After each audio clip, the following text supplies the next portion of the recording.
YouTubers, I'm back again, and this video I actually did a collaboration type of video with That's So Jay on YouTube, and she's also Jay Washington on YouTube. She is a speech language pathologist assistant. So basically I have a list of questions that I sent her, and she responded to the questions and made a video about it. So I'm basically going to do the same thing with this video. So if you guys are interested in this video, then stay tuned. Okay, so the first question that I have on here is, what made you want to be an OT? For me personally, growing up, I didn't know what OT was. I didn't know what therapy was. Okay, I was very oblivious to the whole therapy world. When I was in high school, I still didn't know. When I was in college, I still didn't know. Crazy, right? Until my junior year of college. So going into college, I was doing psychology because I wanted to get my bachelor's and then go to med school to be a psychiatrist. That's what I wanted to do. That's what I thought I wanted to do. Okay, and so but then in my junior year, I was kind of like, do I really, like, I was kind of like doubting the fact that if this is something that I wanted to do, if I wanted to go to med school. Like, I started having doubts about psychiatry in general. But I knew that I love psychology, I love mental health and all of that. And so I just started talking to people about my doubts, about, looking into different career choices. And so I had a conversation with this girl, and she was like, girl, you need to look into OT. It's a really good career. I think you really should do your research on it. And I was like, why not? What? I don't have nothing to lose, right? So I started doing research about what therapy was in general, especially occupational therapy, since she was an occupational therapist. So that's what my focus was as far as my my interest in therapy.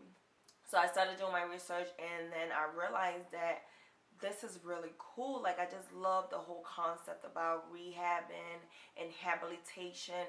It was just so cool to me. And another thing that made me even want to do it even more is that back home in a lot of different countries in Africa, therapy is like a luxury. It's not something that's readily available for everybody, and when it is available, it's very expensive to get it. And so a lot of people are going without therapy. A lot of people who need it are not getting it. So I was like, this is something that I can really do and go back home and make a difference with it. This is like knowledge that people need, you know what I mean? Even if I go back home to do a nonprofit or something just to help people who need rehab and who need rehabilitation. So that thought process really pushed me to go ahead and do it. And also, I have a personal example where my uncle, he fell. He was very young when he fell, and he broke like one of his bones, and he hasn't been able to walk because he did not have the resources to get the proper rehab to go back to what he used to be, or even close to it. So now he's totally dependent. He was like in his early 30s when this happened. He was still young, and his bones could have still been okay if he had the chance and the resources to get some therapy. But he didn't have that available to him. So, he had surgery, but he didn't have the rehab that follows surgery to get better. So for me, this is something that really hits home, and that's why I'm so passionate about therapy in general, OT, PT, speech. I just think the whole therapy in general is just such a fundamental career and fundamental sector in healthcare that needs to be talked about, that people need to realize how important this part of the medical field is. So that's my little run about why I decided to be an OT. Okay. The second question is, what was the schooling process, steps in becoming OT? Okay, so the steps, I'm going to make a separate video about my OT journey, like from where I started to now, in another separate video. I'm going to put that in my phone list. And basically, I'm going to do this really short. So I did 4 years in undergrad, bachelor's of science in psychology.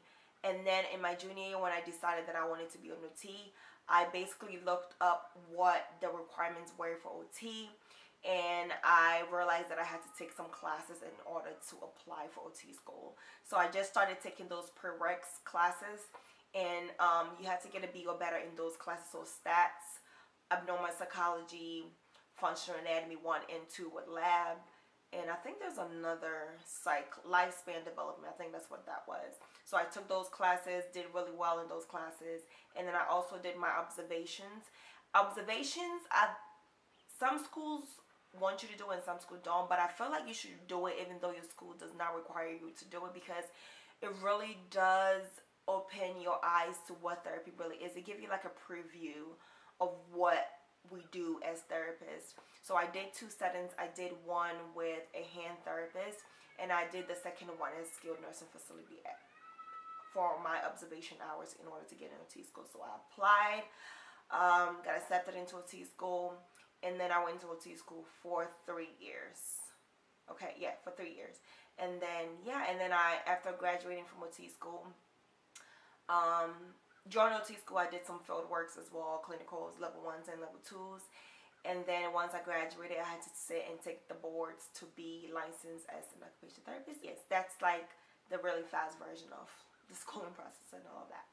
Number 3, what do you do as an OT? Like, what does my daily duties look like? It really depends on what setting you work. It will look a little different as far as what you do on a daily basis. So right now I'm a skilled nursing facility. Right now I'm a physical disabilities OT. So basically I work at a skilled nursing facility, and my job is to basically work with people who have physical disabilities and also some mental disabilities. So yeah, that's what I basically do. Normally I go to work early. I go to work around let's say between 8 o'clock to 8:30. I get there, look at my schedule, see what kind of patients I have for the day. Usually what the patients that I treat are usually patients who have maybe like a hip replacements, knee replacements, Parkinson's, dementia, spinal cord injuries, back injuries, and then stuff like COPD, people who have like CHF. What else? I'm trying to think of like the popular ones that I see on a daily basis. Some balance, anybody with like functional mobility problems, anybody who, because of whatever the issue is, they can't dress themselves anymore, they can't use the toilet anymore, they can't shower by themselves anymore, they can't transfer from one surface to the other, there's some cognition problems going on. Yeah, so basically that's what I do. And then I basically come up with I do an evaluation. I evaluate the patient to see what they can and cannot do, and based on that evaluation I'll come up with a plan of care, basically with some goals for that individual. And then during the course of however many weeks we will work on some short-term goals, and then the overall long-term goal for when they get discharged. So this is like a really rough draft of what I do, but it can be very extensive. It can be very complicated. But that was the short version. And number 4, what do I love or what do I hate about my job? What do I love about OT? Like I mentioned before, I just love therapy in general. I love the concept of therapy. I love the fact that people need us in order to go home to be independent. So basically after you get your surgery, your knee surgery, your back surgery, spinal cord injury, TBI, you went to the hospital for a COPD problem, anything like that, you have to come to therapy. And most people get really deconditioned. If it wasn't a surgery, they get deconditioned from being in bed or, for a long period of time because of an illness. If you have COPD issues, we can do some breathing techniques. If you have functional mobility, we can do some transfers. Like, I feel like my job is just so awesome because there's so many different things that I can do. There's so many creativity that goes into it. There's so many problem solving, some clinical reasoning in there. It just gives me such a broad span of things that I can do with my patients, and I love the fact that it gives me the ability to help somebody else get better so they can live their lives as independent and as, just as beautiful as they can possibly live it. As you guess you can imagine it. I just love it so much, and there's so many things that you can do with it. So I just love it. Okay, I just love it. Yeah. So I'm just crazy about that. Okay, I can't help it. And yeah, what do I hate about my job? I hate all insurance stuff. I know we get it paid through the whole shebang of insurance and stuff, but I hate it when I am not able to give my best, not give my best, but I'm not able to provide therapy to someone who needs it because of an insurance problem. I hate it. I hate it. I hate it. I hate it. I hate it. I hate it. I really wish that everybody can just have the free therapy. I really, really wish that, or something. You know, that's the whole therapy and the whole politics behind it. The whole like doing therapy because of money, the whole money and profit stuff that goes into it. I just don't like it. I don't like it at all. I just love my job as a therapist, and I don't like to deal with all the insurance and the therapy, the insurance and the money and all of that stuff. And I don't like to see people not receive the therapy that they want or need because of money. I just don't like it at all. I hate it. I hate it. Hate it so much. All right. My last question is, what advice do you have for others who want to do what I do? If you want to do what I do, honestly, watch my the other video that I'm gonna make about my journey to become an OT, which I'm gonna film, if not today, next weekend. And basically just do it. If you want to do it, do it. I always tell people, it doesn't matter how old you are, it doesn't matter how long you've been in the game, it doesn't matter. If you are honestly passionate about therapy and you really honestly love it, then do it. Don't let anything stop you from doing it. Is OT school hard? Yes. Would you be able to do it? Yes. But you have to go into it with a very open mind. I also don't like when I'm working in the health, because I work in the healthcare field now, and I don't like it when I see people who are not being the nicest to their patients or the nicest to their coworkers.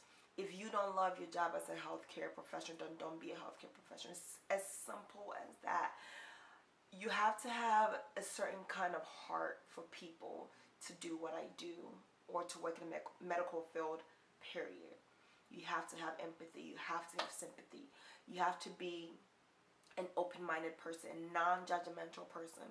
You have to be loving. You have to be nice. So you have to be passionate about what you do. You're not going to know everything, and that's okay. But as long as you're passionate, and as long as you're passionate about your patients, you're passionate about what you do, you're passionate about seeing people get better and not judging people and just being free and open-minded, then I feel like this is the job for you, honestly. But if you're not, then maybe you should look somewhere else. Because I really do hate when I see healthcare professionals who are not being their best.